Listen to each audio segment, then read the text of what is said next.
30% on my premium as well for the same cover? Absolutely. If your mortgage provider charges you £25 to move your building's insurance to Direct Line, we'll refund it. Fine. They're even paying the £25. For home insurance, better go direct to Direct Line on 0181 686 8877. This little girl would like to thank all the British Airways passengers who have donated over £5 million to the United Nations Children's Fund.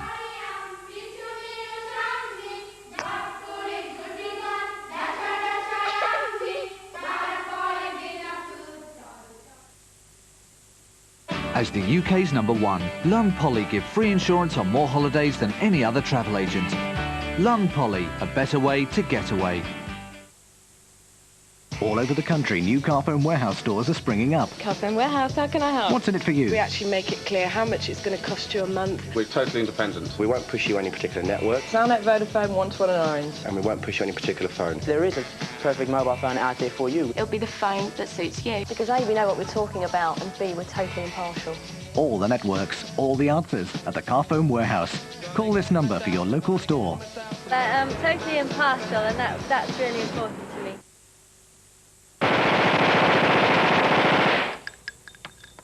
Who wants some? Hail to the king, baby. These identical twins were separated at birth.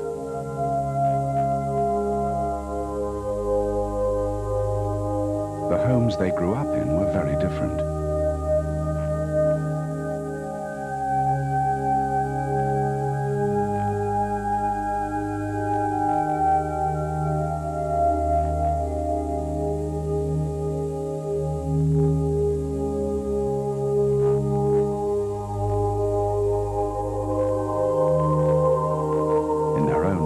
They both became successful.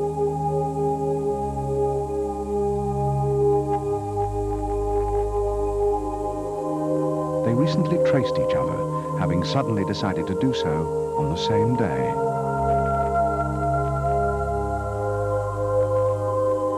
The new Lexus GS 300 for drivers with a mind of their own.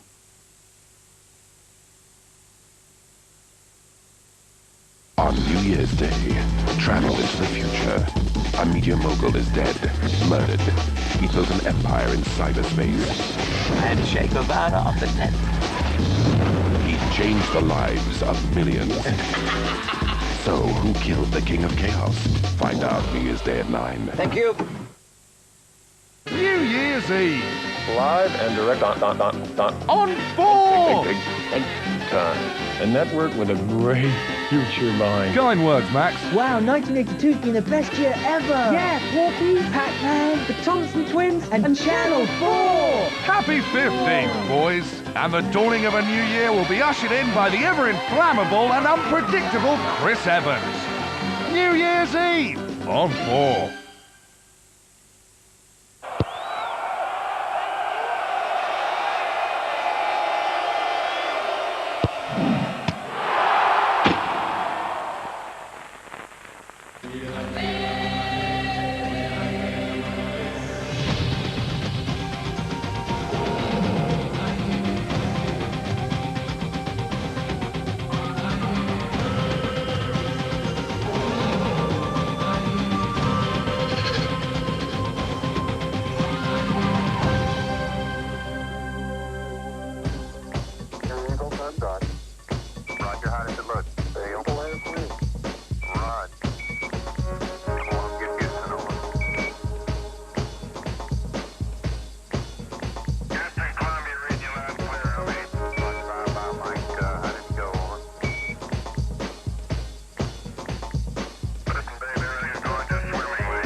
Good evening from Denver. Well, after weeks of tortured calculations, it's finally that time of year when those of us who failed O-level maths like to gather together and give thanks for the playoffs in a format we can all understand, sudden death. Now, 12 teams have made it into the playoffs, but the top 4 seeds get a bye in the wild card round. So this weekend, it's 8 teams playing 4 games. In the NFC, the Vikings are against the Giants and the Lions are at the Buccaneers, and we'll have highlights from both those games for you later in the show. We'll also be in New England to see the Patriots-Dolphins rematch from last week. We're starting here, though, in Mile High Stadium with a rematch that goes a bit further back and a bit deeper psychologically. The Broncos against the team that dumped them out of last year's playoffs here at home, the Jaguars.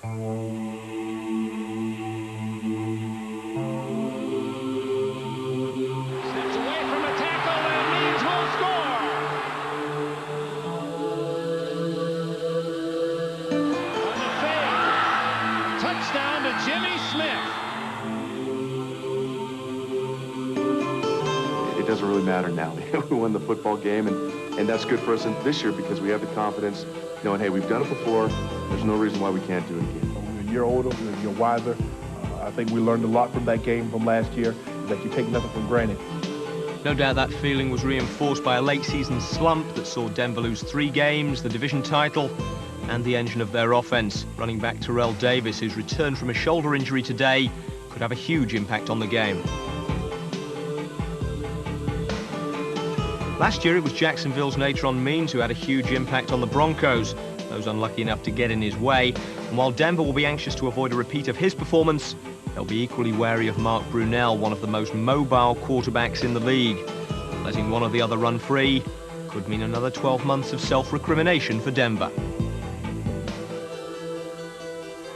Well, with us for this game is a man who remembers the last one only too well. Former Broncos running back and great special team star, Reggie Rivers. Reggie, how big a loss was last year's? Last year's loss was devastating. Coming into that game, we were projected to go to the Super Bowl, probably to win the Super Bowl. No, everyone discounted Jacksonville. I don't know what the players did, but everybody in the country did. So when they came in and took that game away, it was devastating for the team. Now, revenge is obviously great motivation for the Broncos, but do they also have that nagging thought in the back of their minds that, you know, this team can beat us, they've already done it once? I think that feeling is there, and it's a healthy respect for the team. You want to get revenge, you know that they're a good team, they could come in here and win. I think the same is true for Jacksonville. Some of their players think, hey, we've done it before, but some of their players think, maybe we got lucky last year.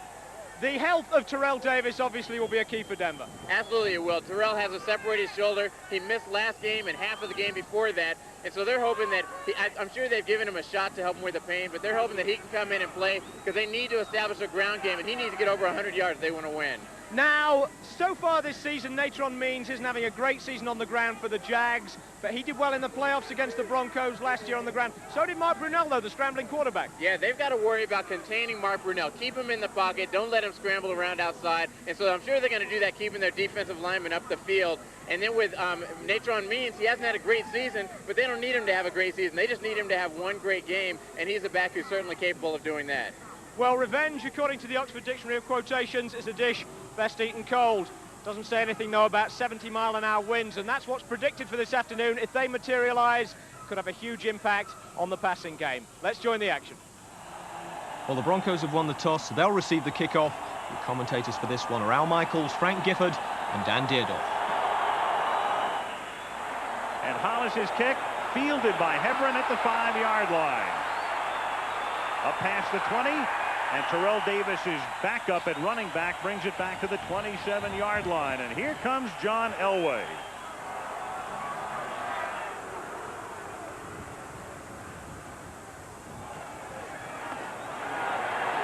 And Davis gets immediate action, takes it up to the 30-yard line. That separated shoulder is his right shoulder.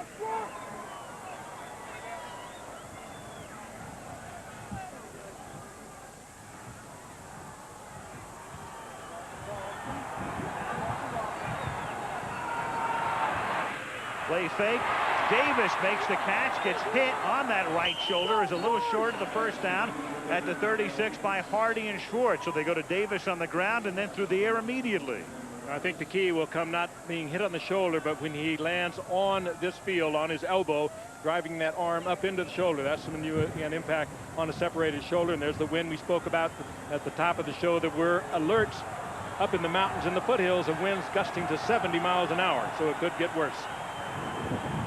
3rd down and 1. You can see the papers blowing. Davis with the first down. So Terrell Davis out last week with a separated shoulder behind a Griffith block, 2 carries and a pass reception and a first down. Terrell Davis actually wanted to play last week against San Diego, and I think they very wisely, any kind of a separation, it takes a while to put it back together again. I had one, Dan, I'm sure you probably have. It's one of the most painful things that you can play with, live with, and God help you if you sneeze. And it'll also affect Terrell Davis's ability to receive. He's a good receiver out of the backfield. We'll see if he can get his arms up. Well, Elway's second pass, Rod Smith, the intended receiver, and the ball floating and wobbling, figures covering, 2nd down. Len Swan, update from the field. Len? Well, Al, you're talking about the brace that Terrell Davis is wearing. It's not so much a brace as it is just padding. And here's an example of it. There's padding on the inside to protect him from the force of any hit he will get. Really can't keep the shoulder in place, but just will protect it from any hit. Al? All right, thank you, Len. So on 2nd down and 10, Davis in the backfield along with Griffith. Esther Atuaolo is now at defensive tackle in place of Seth Payne, and that's Tuaolo who comes across the line. Bernie Kukar is today's referee. Payne, a rookie from Cornell, he'd been questionable. Number 84 on the offense, moving prior to the ball being snapped. 5-yard penalty, still 2nd down. Shannon Sharp threw him off.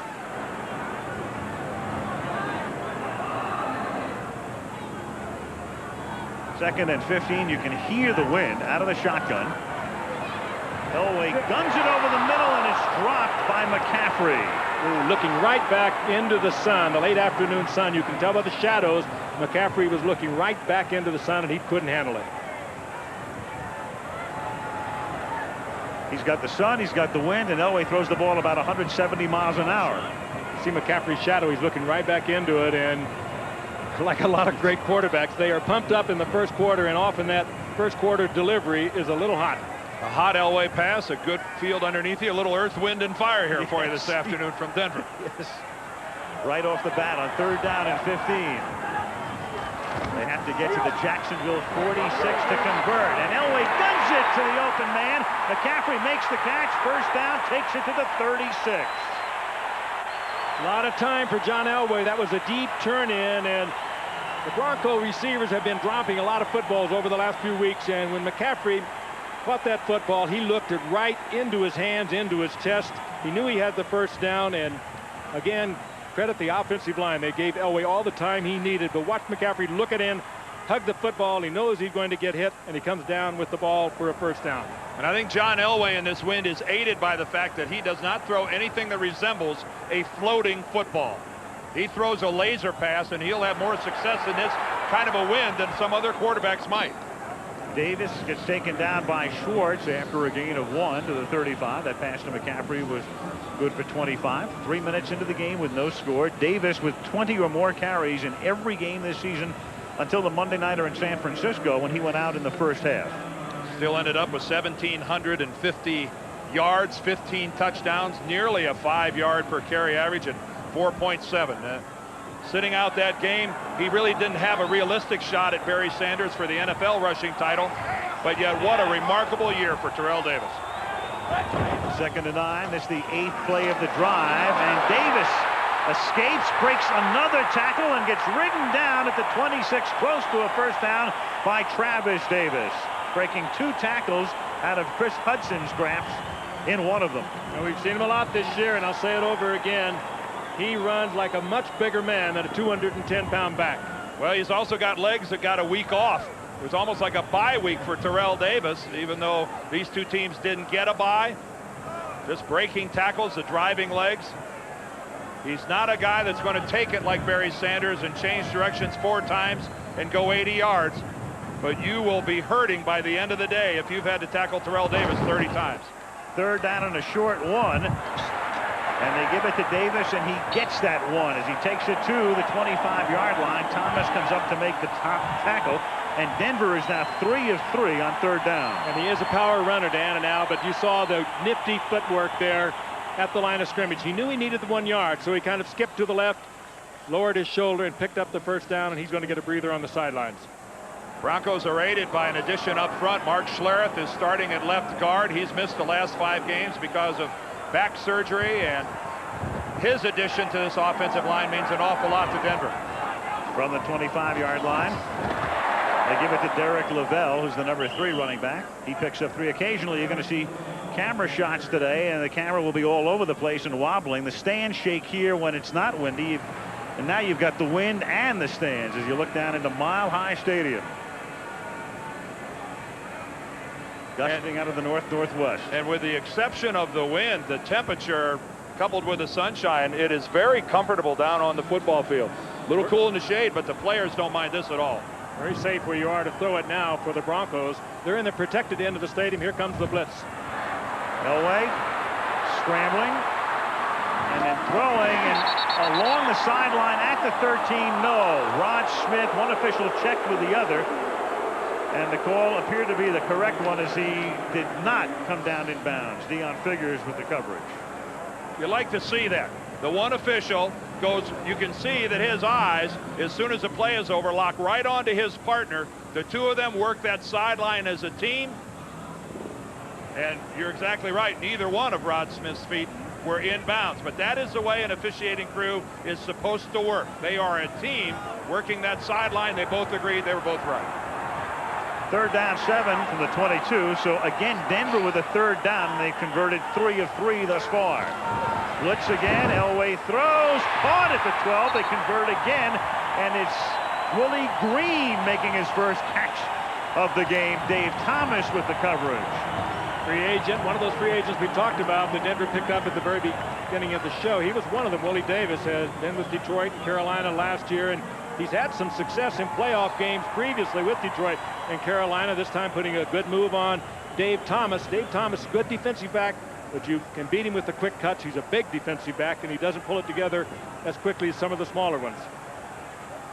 Terrell Davis back in the game, 1st and 10 from the 12 with McCaffrey in motion. And back to Davis, inside the 10, Davis to the 5. Davis appears to be 100%. Tom Nalen, who'll go to the Pro Bowl as the backup center, led the way.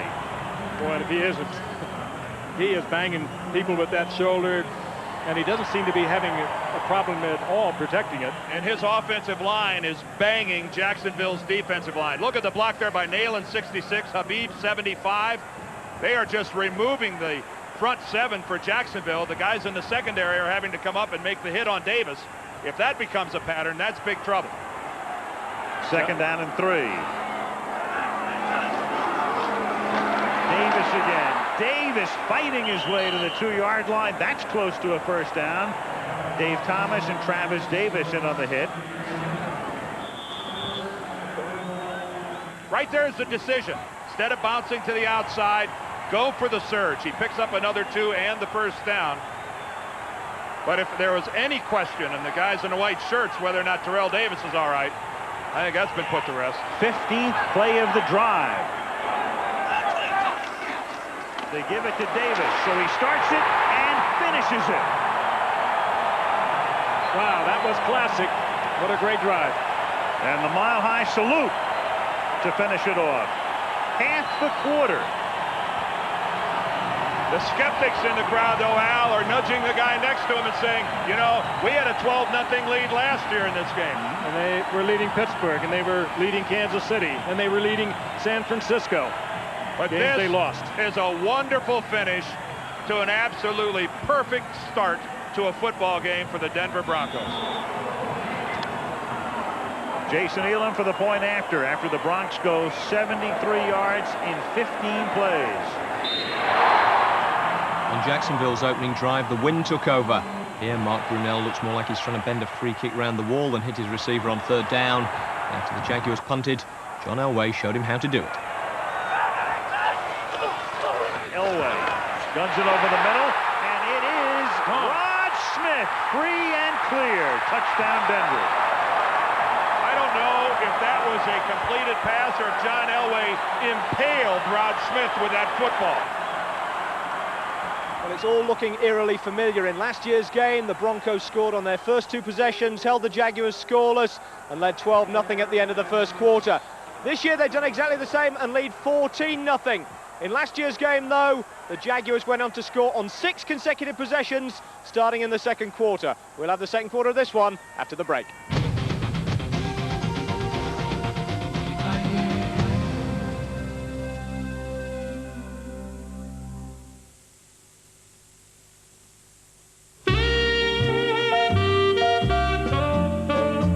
Just for the fun of it, the break from being a mama bear. Just for the buzz of it, she does of it. Just for the try, the buy, the absolutely positively have to die for it. Just for the taste of it, Diet Coke. Come on, guys. Don't be alone. To make new friends, just pick up the phone. 0891 Chat.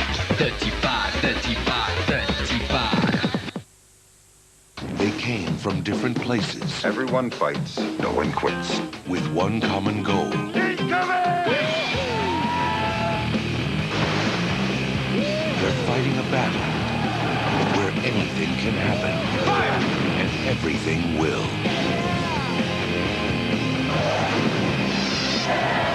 You wanna live forever? Starship Troopers.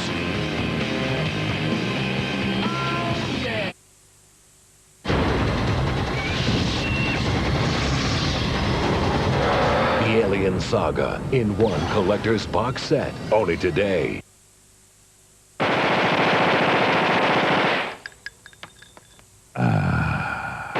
wants some? Hail to the king, baby.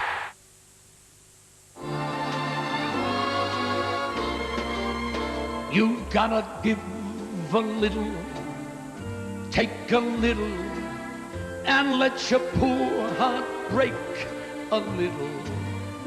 That's the story of, that's the glory of love. You gotta laugh. The special edition Micro Passion with sunroof, airbag, metallic paint and Nissan's unique 3-2-1 offer. You'd better ask before you borrow it. That's the story of, that's the glory of love. Hiya! Come and see what we've got in the B&Q sale. We've got big savings on Dulux Emulsion. Look, 72 towels for only £6. Save pounds on this Ryobi hobby tool. Lots of our kitchens are reduced. This one's a third off. There's £60 off this bathroom suite, including the taps. This powerful Karcher pressure washer is now only £119. And there's £60 off this Gainsborough shower. And that's just the beginning. The B&Q sale, it's now on.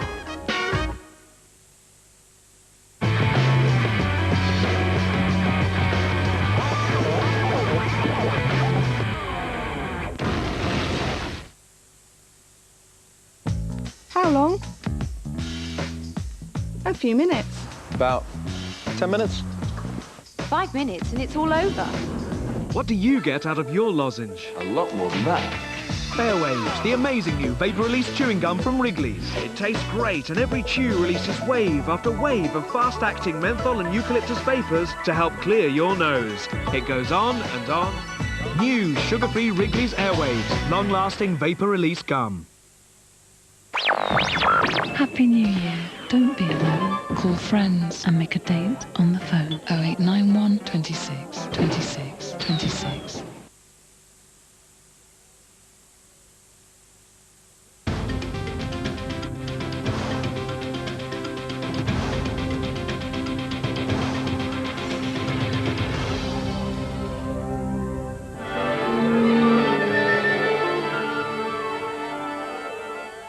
This week's competition question is last week's competition question, giving you a bit of extra time over Christmas and New Year to tell us which season featured the last Christmas Day game. 1975, 85 and 95 are your choices. 0891 110 110 is the number to call, and the lines close at midnight on New Year's Day. Only a couple of chances left to win the season's big prize, a trip to San Diego to see the Super Bowl, and we're still adding to the weekly prizes. That's what I got a serious headache, man. I was giving all I had, bro. You can see Minnesota's John Randall in action against the Giants later in the show, and you can also win a t-shirt signed by him. That's the Christmas special. Everything else is up for grabs every week, and every week there are half a dozen winners.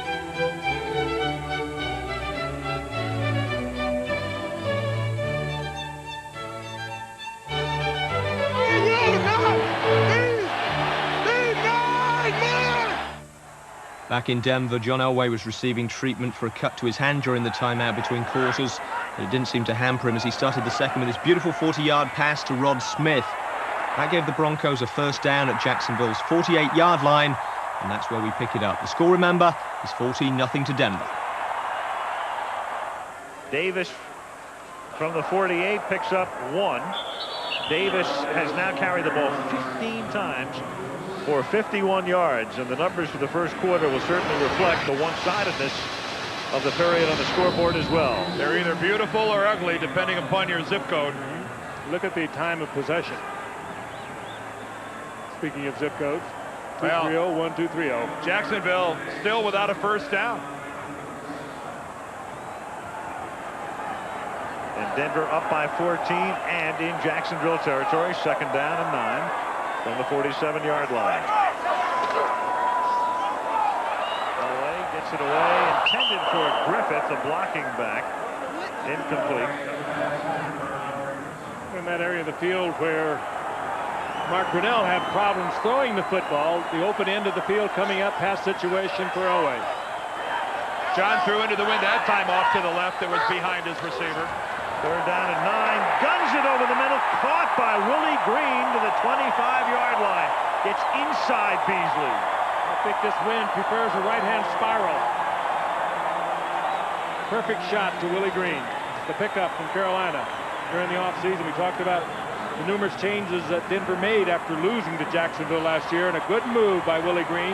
He's big, strong. He'll battle for the football. He goes about 6'4". And again, the key to it, Dan, protection. Absolutely. So far in this football game, Denver's offensive line has been dominant. And Elway going for 6 more, and this time the coverage is good. McCaffrey, the intended receiver, Travis Davis and Dave Thomas converging on him. Dave Thomas, he's big. We talked about it a few moments ago. He's 6'3" and about 215 pounds, and he just got right in front of McCaffrey and just dared McCaffrey to run through him. Dave Thomas, who broke his leg a year ago in the 5th game. But watch this. He gets right in front of McCaffrey. Maybe used a little bit of a hand, but he kept McCaffrey from coming back to the football. Good coverage.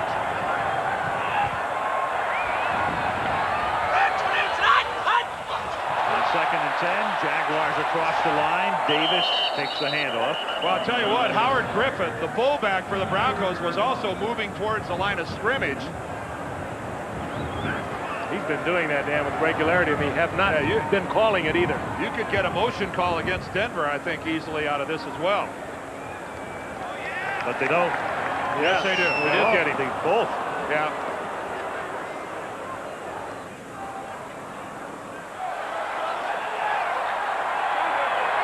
Second down and 10. Elway, a little shovel pass, and Davis runs right into number 51, Kevin Hardy, the second guy picked in the draft, the linebacker a couple of years ago. Around Jacksonville, a lot of people saying, when's Hardy going to step up? He's been pretty quiet thus far this season. Don't tell Davis. Well, he stepped up and stepped right into the hole where Terrell Davis was trying to go. This is just a good call, a little twist move from the outside, looping back to the inside. And if Hardy gets there a half a second before, we might have had a loose football. 3rd and 13. This is Denver's 30th play of the game. The Jaguars have run 6. Elway guns it, and it's caught by Smith, and he picks up the first down, and Denver is 9 for 9 on 3rd down. John Elway threw a brilliant strike. That ball perfectly spiraling, and that is the best way to take the wind off the football, keep it in a tight spiral. Deep downfield to Rod Smith. He really had something on it. This will be a great look at it. Again, the fine protection. Look at that. That just smoked into Rod Smith. Well, down 7-0. Jacksonville had a thumb in the dike. Down 14-0. They got their whole hand in the hole. They're on the verge of having the dike fall on top of them right now. From the 12-yard line, Davis inside the 10. Davis down to the 5-yard line. Matt Bowen, the owner of the Broncos for so many years, has lived through so many postseason games, both wonderful and horrible. And this one's starting out in the former category, at least at the moment. Yeah, there's such a genuine affection. Pat Bowlen and quarterback John Elway, they don't quite know what John's going to do after this season. But somehow or other, they plan on him staying with this organization. 2nd down and 3. Shanahan expects him to be back. Davis. Touchdown, Denver. 92 yards. And most of it against the wind. For 51 weeks, the Denver Broncos have pointed themselves towards this game, and I said at the top about how much pressure comes with that. And Lynn Swann, as Mike Shanahan, can they translate that energy into something positive on the field?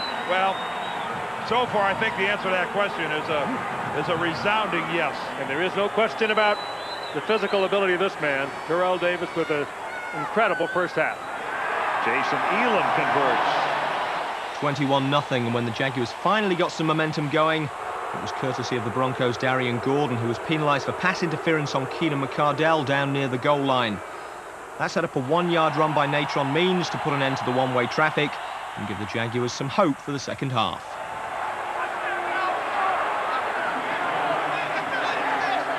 At the half, the Denver Broncos lead the Jacksonville Jaguars 21-7 at Mile High Stadium. Reggie, probably fair to conclude from that first half that Terrell Davis's shoulder isn't bothering him too much. I think you don't have to worry about Terrell Davis's shoulders. Came out in the first quarter alone, 14 carries for 50 yards. I mean, he had 2 touchdowns in the first half. He looked strong. And the whole of the Denver offense showing why it was the #1 ranked offense at the end of the regular season. Jacksonville has only stopped them once, well, actually twice if you count the last drive, but really once in the first half, made them punt. The Broncos went 98 yards to score, and they just have been able to do whatever they wanted to do so far. Psychologically very important for the Jaguars to get back into the game, though, with that long drive. I think, yeah, the Jaguars put together a good drive right at the end, got the interference call to score a touchdown. 21-7 is not a big deficit for them coming into the second half. I think going in, they'll feel pretty good. So can both teams stick to their game plan to the second? The Broncos have almost used up their entire game plan in one half. If the wind keeps up the way it's going, the passing game isn't going to be the thing that's going to carry this. It's the running game. And right now, Jacksonville has to pass. And so that works to the Broncos' favor. Broncos to their favor. The Broncos 14 points up. We'll be back after the break with the second half.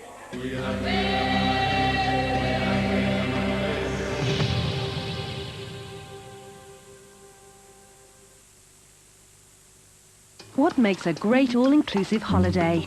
Much drink, there's much food, entertainment. It's great. We've done like lots of the sports that we wouldn't normally do because there's somewhere else you've got to pay for them.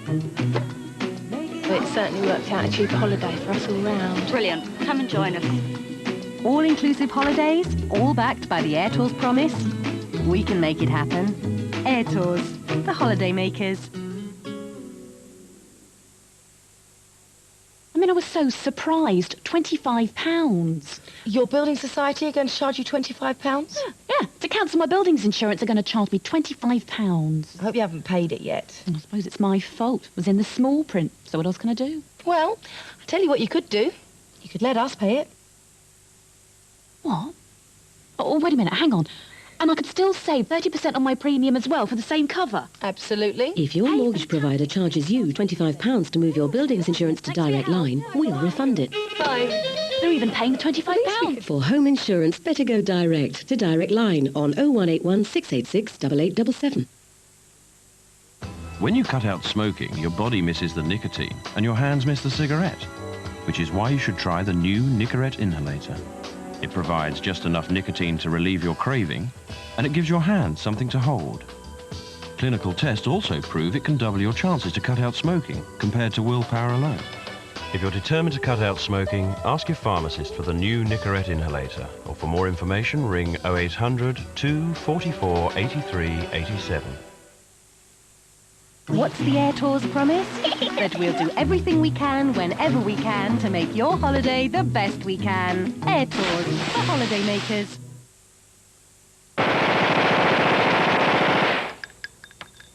Who wants some? Hail to the king, baby. Happy New Year. Don't be alone. Call friends and make a date on the phone. 0891 26 26 26. If you're watching out for low fuel prices, there's a company that does it for you. At Esso, we watch over 14,000 of our competitors' fuel prices every day to make sure our own prices are usually among the lowest in your neighborhood. Esso Price Watch. We keep watching, so you keep saving. As the UK's #1, Lund Poly have more discounts on more holidays than any other travel agent. Lund Poly, a better way to get away. Come on, guys. Don't be alone. Make new friends. Just pick up the phone. 0891 Jags. 35 35 35. Don't pay a travel agent around £30. Buy your travel insurance for under £15 from General Accident Direct. Call 0800 121 007 and save muchas pesetas.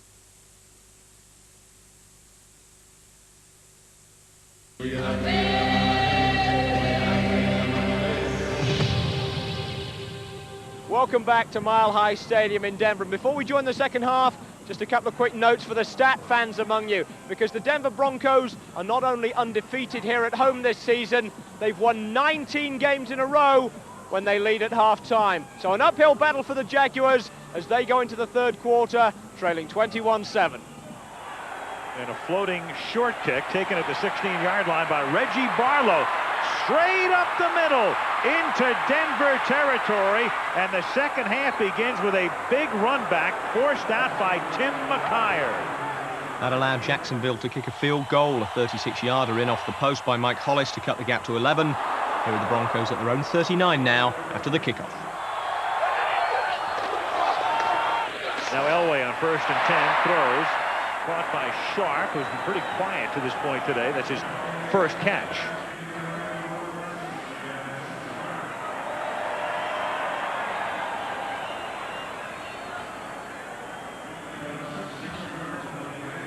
This ball delivered to Shannon Sharp. It only picked up about 4 yards on the play, but after it was over, John Elway walked over to him, and they both kind of high-fived it. I think they realize they've got something started now. That's his first reception. Second down and 4. Davis to the 47, setting up a 3rd and 2. Payne and Robinson converge on the tackle. Shannon Sharp, the leading receiver for the Broncos. It makes sense that Jacksonville has tried to take him out of the game, but they've gone back to covering him with a linebacker, and I got a feeling we're going to see a lot of him here in the second half.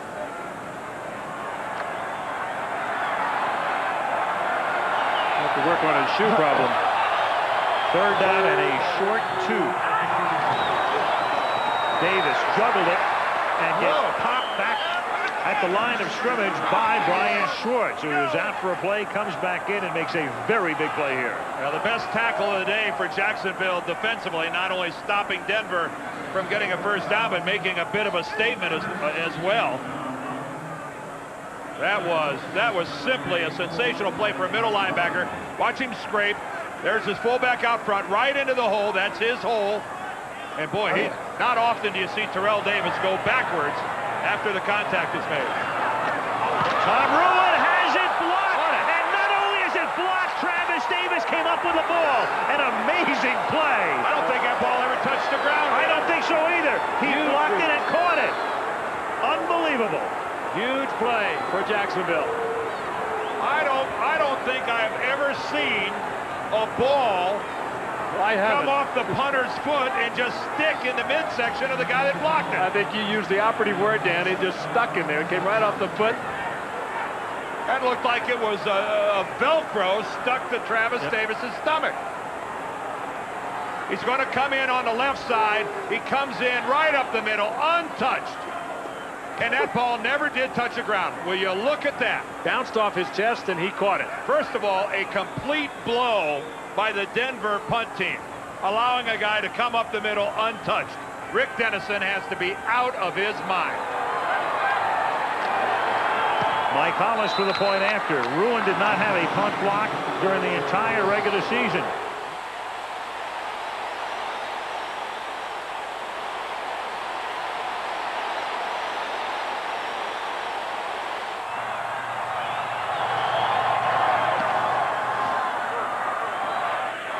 Broncos kickoff. Hebron from the 3-yard line.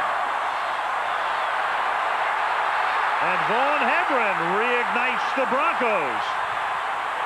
Out of bounds at the Jaguar 45.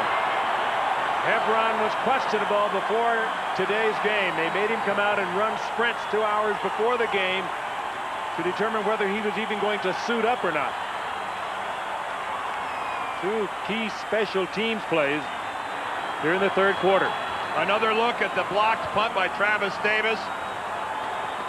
Ruin never had a chance. You can't do much about a guy that comes up the middle completely untouched. And in a game where they are being dominated in so many respects, Jacksonville only less than a touchdown behind. This is some turnaround. 51-yard run back. Elway throws. And it will be 2nd and 10, intended for Rod Smith. Of late, one of Jacksonville's problems has been, coming down the stretch in the regular season, coverage on kickoffs. And Denver's problem has been blowing leads, having leads. And you can't tell me that every guy in a Denver uniform right now doesn't have some nagging doubt about what the heck is going on out here. Leads against the 49ers, against the Steelers, against the Chiefs.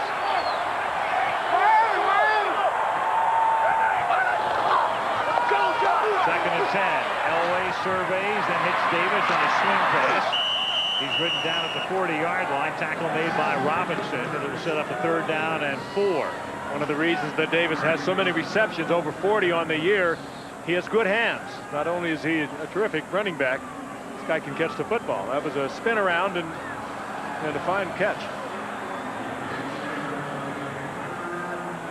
Brian Torts, we saw him earlier go off the field, came back and made a terrific 3rd down stop. Was back on. Perfectly all right. 3rd down 4. 8.5 to go in the 3rd. Elway throws, and that's incomplete, intended for Green. There's the flag. And there comes the flag. Dave Thomas. Thomas celebrating a little too early. Just wait till it's over, Dave. This flag came in from about 20 yards downfield. Anytime there's only one flag thrown, the conference asking everybody else what they saw. It's a hold against Jacksonville, Holding automatic first. Number 41 on the defense. That's a 5-yard penalty and a first down. Well, Dave Thomas had a grip on Willie Green's jersey, even though he had inside help. When you look at it from that angle, that's exactly what the official down the field saw, and no question that he held it. Meanwhile, that Travis Davis block was such a shocking development when you think about it. And if Coughlin did, it probably should have gone for 2 points to make it 21-18. 1st and 10 from the 35. Travis, this is Davis. Terrell Davis, stopped by Travis Davis, but not until he picks up the first down. Yeah, I guess, Al, what he's thinking is what stage of the ball game it is, and maybe that's not as important. You know, when we're still not even halfway through the third quarter. This is what you call your basic north and south. He's not, Terrell Davis not even thinking about veering right or left. But when you look at that chart that says whether to go for 1 or to go for 2, certainly when you're down by 5, it's to go for 2. By 4 points, 21 to by 5 at 21-16. Davis takes the ball to the 20-yard line. He's just pounding his own men out of his path. Sometimes when you're the lead blocker, like Howard Griffith is, and a good one of the best around, you take kind of a bruising from your own man.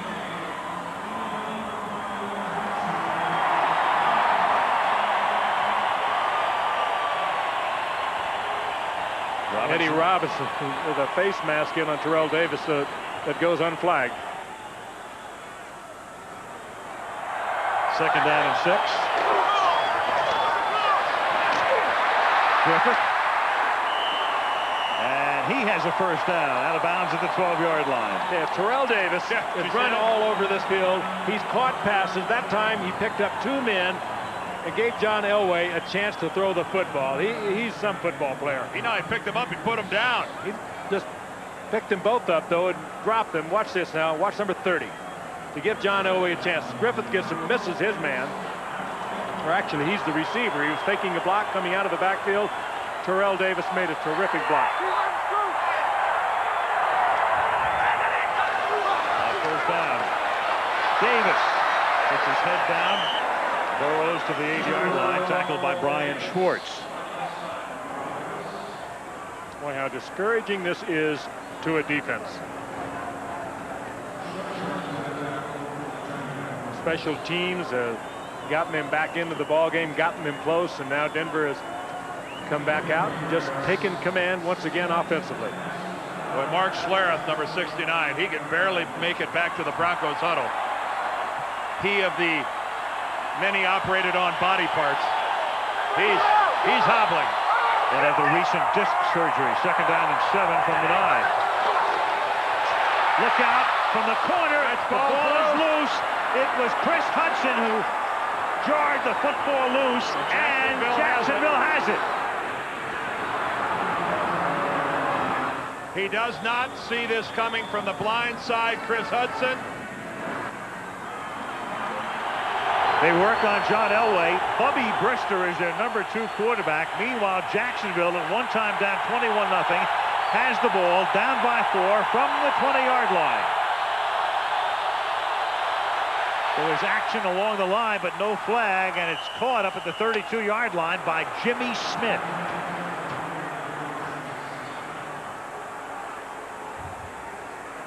Jimmy Smith and Keenan McCardell, a great tandem, 2 years running now. Ray Crockett almost got there, went for the interception. He was kind of slow getting up. I don't know whether the offensive people upstairs for Jacksonville saw that, but he was a little wobbly. That Elway fumble was the first turnover of the game. Natron Means now slips a tackle in the backfield, and Means pulls his way to the 47-yard line. Braxton and Romanowski combined to stop him. Remember last year, 140 yards for Natron Means in this game. Missed tackles. Darian Gordon had a shot at him. They don't take him down low. Not if you're the size of Darian Gordon. No, but you saw that was a good job by Means of finishing that run. He finished it by knocking 2 Denver guys over backwards.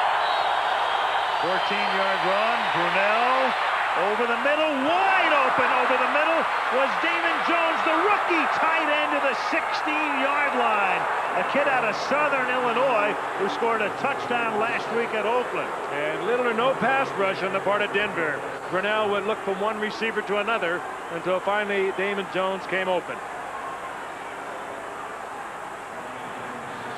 A worried look of head coach Mike Shanahan. Worried and shocked. Look at this protection.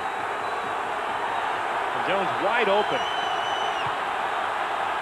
From the 16-yard line. Brunell changing it at the line of scrimmage. Still has a lot of time on the play clock and then fumbles the ball. And the Denver Broncos, Alan Aldridge comes up with it. You'll believe this. Fumble exchange. That's what's hard to understand. This is no blindside sack. Oh, mistakes like that in a playoff game. Dave Weidel, the snapper, the center, a former Bronco. Well, the snap appears to hit Mark Brunell right in the hands. Brunell didn't appear to be ready for it. A great chance to take the lead wasted by Jacksonville, and it looks as though Terrell Davis was going to make them pay. This 59-yard run had him approaching 200 for the game, although unfortunately for him he fell awkwardly on the ball at the end of it and suffered bruised ribs. In scoring position though, John Elway turned the ball over again on this poorly executed toss to Davis, so it's still 21-17 at the end of 3 quarters. Well, I'm not sure their fans in the stands appreciate it, although we do, because the Broncos seem to be doing everything possible to make this game as interesting as possible. 2 turnovers have kept the Jaguars within 4 points heading into the 4th quarter. Jacksonville didn't start it well though. This Brian Barker punt into the wind barely reached the halfway line and then bounced back, giving the Broncos great field position. Denver at the 48 of Jacksonville, and Derek LaVille is in the backfield. Elway slings one, caught by Sharp. and out of bounds at the 26-yard line. Oh, what a beautiful pass by John Elway. What a great touch. He had to throw over linebacker Kevin Hardy, getting the ball to Sharp in front of the defensive back, and he had the perfect touch. And again, great protection for John. Watch him break out. Now he picks up coverage underneath in the form of Kevin Hardy. You don't see him right there. He also had the strong safety coming over, and Dave Thomas. A great touch by Elway. There it is. A good look. First down at the 25. LaVille is the tailback. Detron Smith is the fullback. Derek LaVille through the middle with a big hole. Inside the 15 and the 10. Touchdown Broncos. Well, the two previous drives, Denver didn't finish. They moved into Jacksonville territory. They made a mistake. This time, they finished big. That Denver offensive line just firing off. And a good move by LaVelle there. And then a sprint to the outside, getting away from Dave Thomas. And Denver goes up by more. Elam for the point after.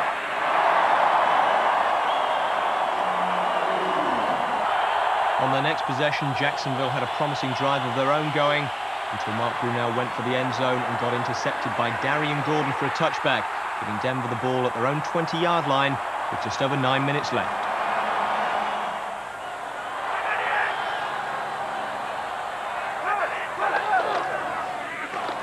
Derek LaVelle. And LaVelle, number 3 on the depth chart. Looks like an old pro. All the way to the 32-yard line. Well, when you see it happen with Terrell Davis, and you see it happen with both Derek LaVelle, the one conclusion you can draw is that the Denver offensive line is kicking the you-know-what out of Jacksonville up front. They are manhandling the Jaguars. And their defense, Jacksonville, is playing like the 24th defense against the run of the National Football League. They are just getting blown out up front. This is as good a performance as I've seen in a while by an offensive line and the lead blockers for the Denver Broncos. First and 10 at the 41. LaVelle again. So a Terrell Davis bruised ribs back in the locker room. Vaughn Hebron, who had a hamstring pull in his practice this week, limited today to returning kicks. Derek LaVelle comes out of the bullpen, and in the meantime, Terrell Davis has emerged, and there he is back on the bench. Well, I think the Denver offense would like to look over and say, don't worry about it. We've got this under control. For those of you at home keeping score, Tony Jones, Brian Habib, Tom Nalen, Mark Schlereth, and Gary Zimmerman, and lead blocker Howard Griffith or Detron Smith. They are getting it done, folks. Second and 7. Now Hebron comes into the game as the tailback takes the handoff, and Hebron takes it to the 32, and that's close to a first down, a little bit short.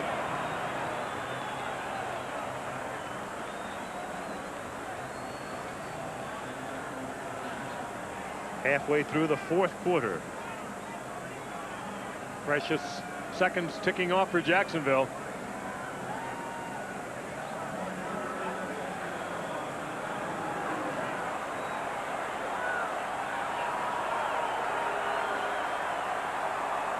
Third down and 1.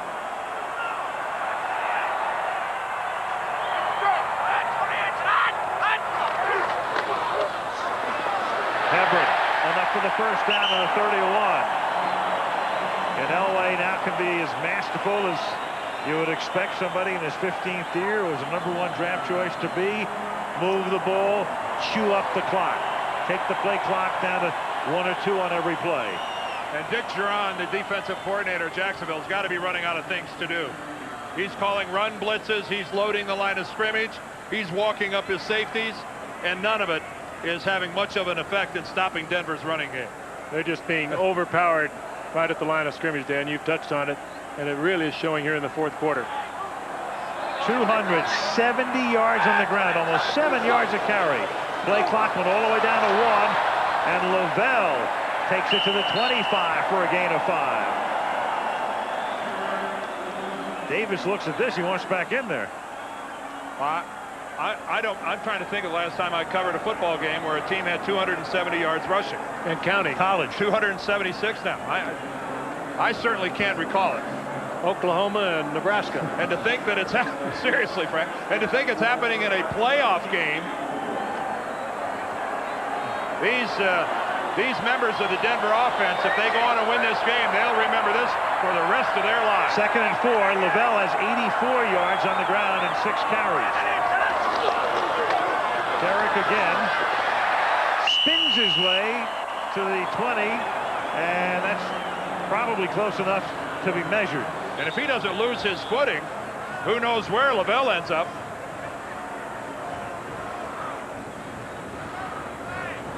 Not sure he got knocked down by anyone in a Jacksonville uniform as much as he spun and just lost his footing.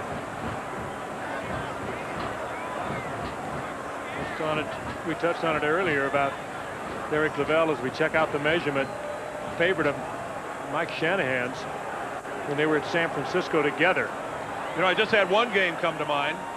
It was a Super Bowl we covered.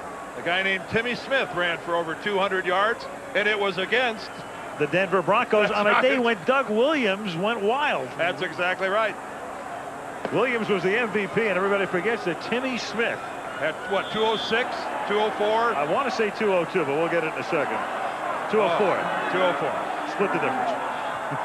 No, I said 204. Oh, okay. I said 206, 204. Well, Frank didn't check in. None of this splitting the difference. 3rd down and inches. Lavelle, and if he got to the 20-yard line, he's got it, and you can see where they're going to come in and mark it. That's going to be enough for a 1st down. Inside the 20.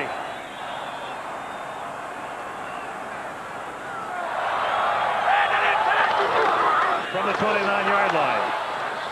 Derek Lavelle for a couple. Clock is now official again, 4:40 and counting down. Broncos led at one point 21-0. Appeared to be on their way to a blowout. Jacksonville with 17 unanswered points and were driving for what might have been a go-ahead touchdown. Lost the football. And Denver has tacked on a touchdown to go up again by 11. Elway having trouble hearing the play as is called in. He ran over to the sidelines. Mike Shanahan came out and waved to him. Don't forget right there at that address, NFL.com. All the action around the National Football League available on your computer. As Derek Lavelle takes it inside the 15 to the 14-yard line.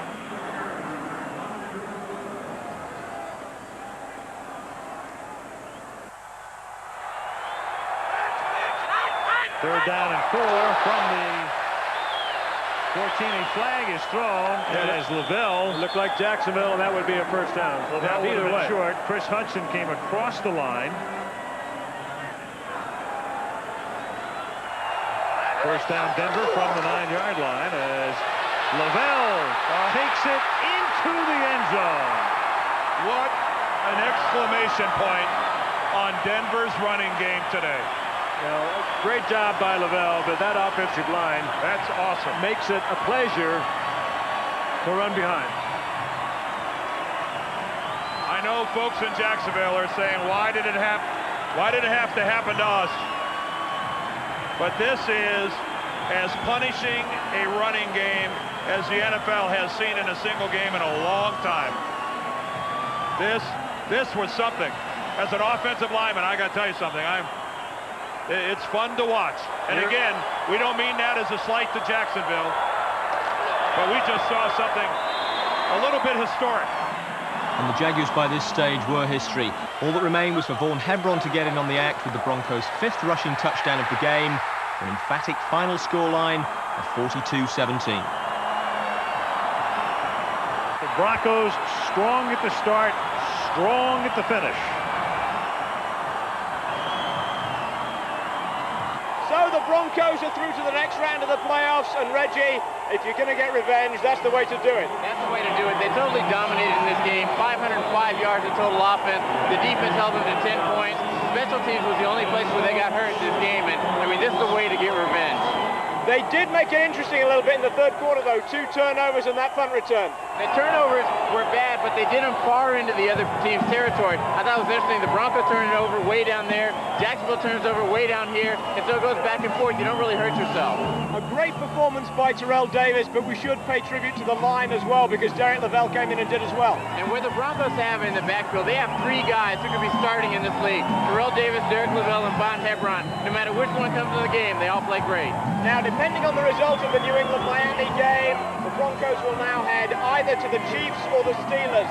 How do you fancy their chances on the road? I think they're going to do well on the road. I think they can beat the Steelers anywhere. I think they're a much better team than the Steelers, and they always play well in Kansas City, even though Kansas City is the better of the 2 teams. So I don't care where they go. I think they're going to win. Chiefs or the Steelers is next week, though, for the moment. The Broncos are savouring this win. The players are heading inside. Let's go after them and hear what they have to say. For me, it's definitely it's sweet, definitely sweet. But you know, we can't stop here. I think we have to look at this game. You know, probably be satisfied with this tonight, and then we have to move on. We can't sit back and look at this game and sit there and marvel at it. I mean, it's done. It's over with. We need to move on. It's nice to beat Jacksonville, but there's no satisfaction. We got to continue to move on and win, and unless we, you know, for us, anything short of winning a Super Bowl is a little bit, we're unfulfilled. So I mean, it's nice that it was Jacksonville, but that's not our main focus. It's personal. That's just like someone coming in your house, you know, stealing from you, and then sitting down on your couch and having a beer and waiting for you to come home. When you're down 21-0, you know, the ground attack is not going to be a big part of your offense. If anything, it'd be more so just to keep them off balance. But, you know, we dug ourselves a hole, and it was one that we couldn't climb out of. I think we're a better football team than we were last year. Unfortunately, we didn't go on as far as we did, obviously, and that's tough. And I think that's certainly we have the talent. We've got the guys that can play at this level and play well. But for whatever reason, and not just today, but you know, throughout this whole season, we never really. I don't think we really hit our potential ever.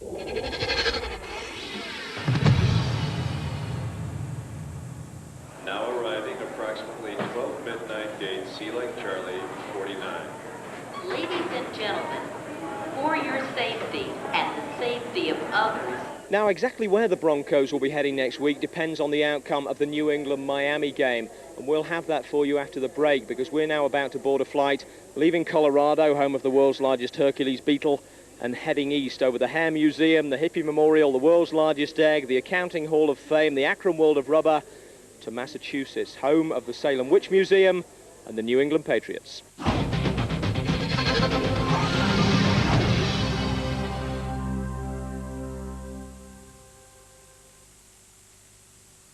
I'm determined to catch that rabbit. Give me your best batteries. We've got these here.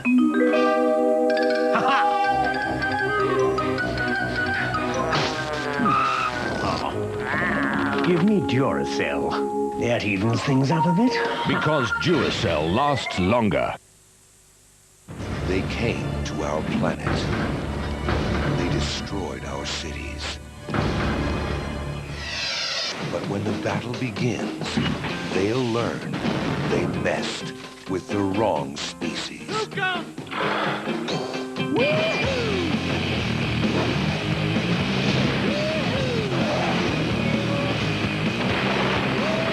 Starship Troopers.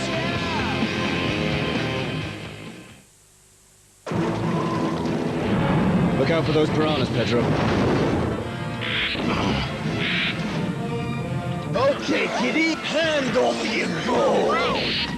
Okay, hold on, Pedro. It's Captain Berta. Flail. The only fillets we'll have here are in my best cod bird's eye fish fingers.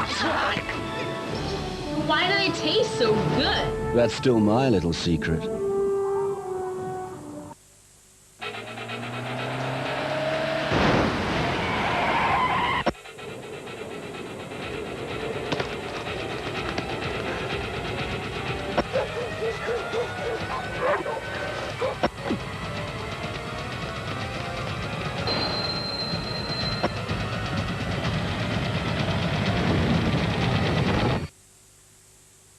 Sony Super Trinitron Wide. Be careful what you watch. These identical twins were separated at birth.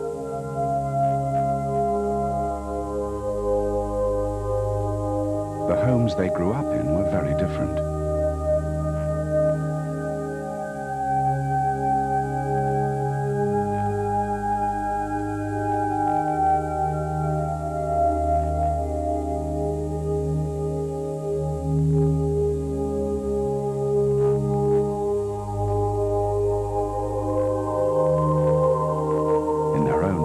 They both became successful.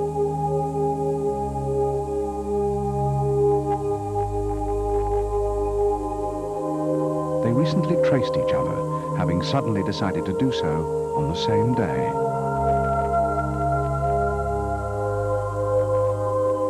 The new Lexus GS 300 for drivers with a mind of their own. Would you prefer a holiday with no choices, or one with lots of choices?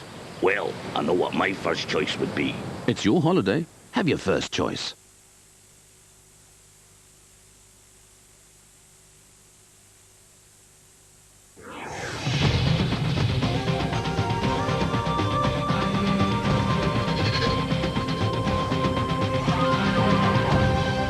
Welcome back. We've moved across country now to the state of Massachusetts, where sadly the Salem Witch Museum is closed for some pagan holiday or other. Foxborough Stadium's open for business though, and anyone who's ever faced the occupants of the North End Zone stand would tell you they'd probably prefer trial by fire.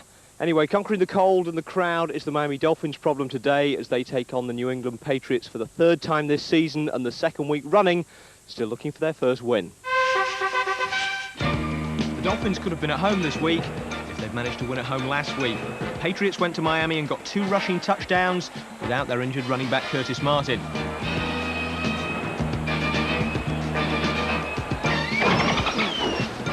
More importantly, for the second time this season, they baffled Dan Marino with a sophisticated package of blitzes.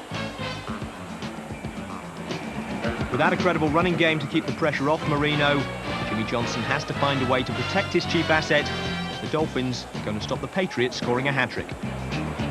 You live and die by the blitz, and I mean, I'm pretty sure that's what the Coach Johnson is telling those guys. And any team that blitzes a lot, you know, you can always be burned by it. But the key to it is try to get him rattled, get him distracted before he can get to you. We just have to be more effective in our blocking schemes and reading the blitzes and being efficient with our break-offs that we run and the different patterns that we run, you know, against those blitzes. Let's keep in mind, you know, this Marino guy's a warrior, and he's not going to go out without a fight.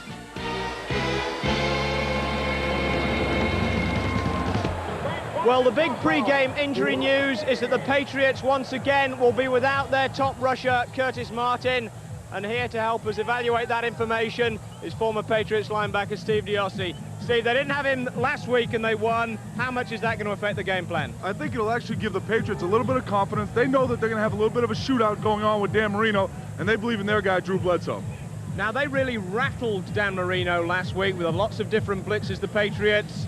Can they rattle him again, because he's seen it now? Well, they got a lot of the blitzes off the Indianapolis game where Miami was shut out 41-0. They used a lot of those blitzes. I'm sure they'll mix in a few of their own blitzes, but they're definitely going to come after Dan Marino. And do you expect the Dolphins to do the same against Drew Bledsoe? They really didn't in the last game. You can't let Drew Bledsoe sit in the pocket. You know they don't have much of a running game without Curtis Martin, so the best thing you can do right now with nothing to lose at this point for the Dolphins is blitz Drew Bledsoe. Now, if Bledsoe and the Patriots prevail, they will be on the road in Pittsburgh next week. If Miami win, they'll go to Kansas City to play the Chiefs, and the Pittsburgh Steelers will get the Broncos. Here's the game.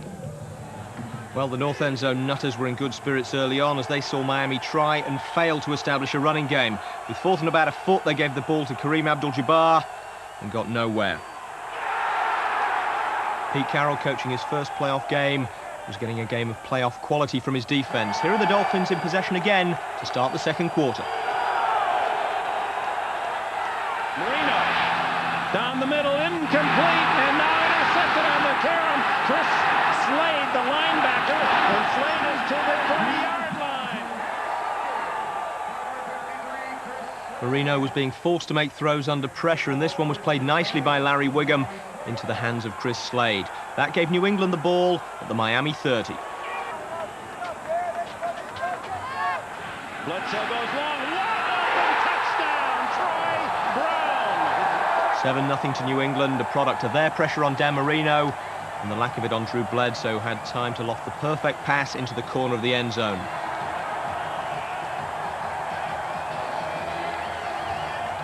Miami's offense, meanwhile, seemed to have no answer to the Patriots' package of relentless pursuit and tight downfield coverage, so that even when Marino had a precious couple of seconds before the pocket collapsed on him, none of his receivers was open. Still, the Dolphins went into the third quarter, only trailing by a touchdown. Intercepted, and on his way for a touchdown is Todd Collins. Well, if you hit him often enough, even a Dan Marino will do something rash in his anxiety to get rid of the ball. And apparently he didn't see Todd Collins waiting in the passing lane to intercept.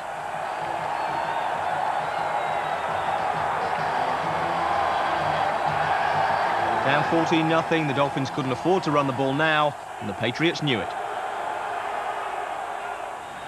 Play action, and he is hit at the 12 by Ted Johnson. The third sack, and the Patriots eating up the Miami offense. The main concern for New England on offense was consuming time, and without Curtis Martin, the burden of carrying the ball fell to Derek Cullors, who did a creditable job.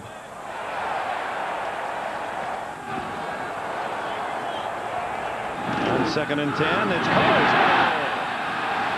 And close to a first down. Cullors again. Makes the point and gets about 7. 2nd and short. Cullors hit the backfield, skips out of that tackle, and has a first down at the 30. Cullors running set up a field goal to make it 17-0. And late in the third quarter, time was running out for Miami to establish some momentum. And Harris with a seam. Vinatieri to Beanie gets enough of him to trip him up. And Harris to the 47-yard line. Adam Vinatieri's illegal use of his kicking foot probably saved a touchdown. Still, Miami did get their first points on a field goal and surprised New England with an onside kick that they recovered. So Marino got the ball back with a chance to pull them within 7 points. Marino hits, fumbles, free ball. I believe Slade came up with it. And that effectively was the end of Miami's season as the Patriots advanced to the next round thanks to a brilliant job of smothering the Dolphins' lone offensive weapon. You wanted to get guys in his face, get guys coming from every which way, so he really doesn't, try to make him unsure the best you can, and then through that, you can throw some errant throws and things like that. Today, Dan wasn't able to, wasn't able to get rid of it quick because his guys recovered, and I sympathize for him. That's a tough situation, but I was happy to see it today.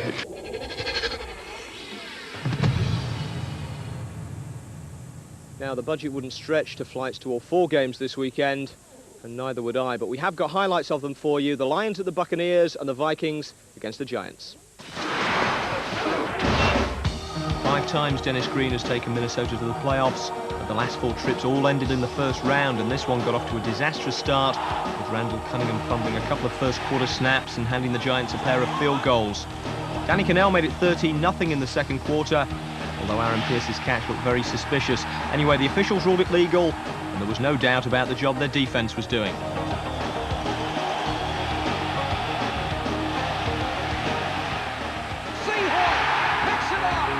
That set up another field goal, and the Giants led 19-3 at half-time, thanks in part to 3 Cunningham turnovers. In the second half, though, the team that led the league in takeaways this season started giving it back. Tiki Barber's fumble was recovered at the 4, and Leroy Horde went in from there to make it 19-10. The Giants' defense suddenly squabbling among themselves. Minnesota followed that up with a field goal, and by the fourth quarter, the lead was down to 6. Man wide open, it's Patton inside the 15. Once again, though, the Giants couldn't punch it into the end zone. High snap, they got it down and put it through. What a job by Maynard. He may have saved the ball game. Brad Deloiso's 5th field goal made it 22-13, with less than 2 minutes to play. Coming in under pressure, steps up. Throws for the end zone, Jake Reed, touchdown. Second touchdown catch of the game, and the second dodgy one. Look where Reed's left foot comes down, out of bounds. With under 90 seconds left, the Vikings tried an onside kick, straight to the sure-handed Chris Callaway, who couldn't hold on for the Giants. Loose ball, pile up, people grabbing body parts they normally wouldn't grab, and eventually the Vikings came up with it. Carter at the 35-yard line, first down. Cunningham goes for all of it, a flag down, that's going to be interference. Sparks against Reed. A huge penalty from 24 yards out. Eddie Murray gave the Vikings the lead for the first time in the game. Only 10 seconds left, the only time that mattered. Giants owner Wellington Mara couldn't believe it. I'm not sure Dennis Green really could, but he'd won his first ever playoff game.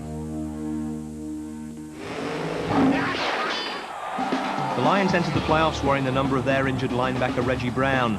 And Bobby Ross saw his team fall behind early, but not as far behind as they might have fallen. Jackie Harris dropped what would have been a touchdown pass from Trent Dilfer, and Tampa kicked a field goal to lead 3-0. Carl Williams had trouble holding on too on this punt return, but with a golden opportunity, the Lions coverage team couldn't cover the ball and it skidded harmlessly out of bounds. Or actually not so harmlessly, because the Bucs went on to score. Dilfer back to throw. Has time. Touchdown. 10-0 and Tampa, the last team to hold Barry Sanders under 100 yards this season all the way back in September. They're doing a good job on him again. Mitchell back to throw. Blitz coming. And the pass is picked off by the Buccaneers. That led to a field goal and a 13-0 half-time lead.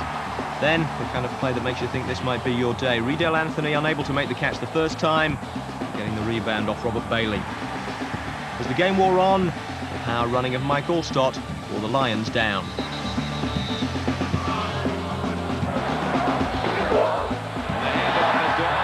He's got another Tampa Bay first down. He's got a touchdown. Trailing 23, the replays of Reggie Brown's injury must have been running in the minds of the Lions players when their quarterback Scott Mitchell went down in worryingly similar circumstances.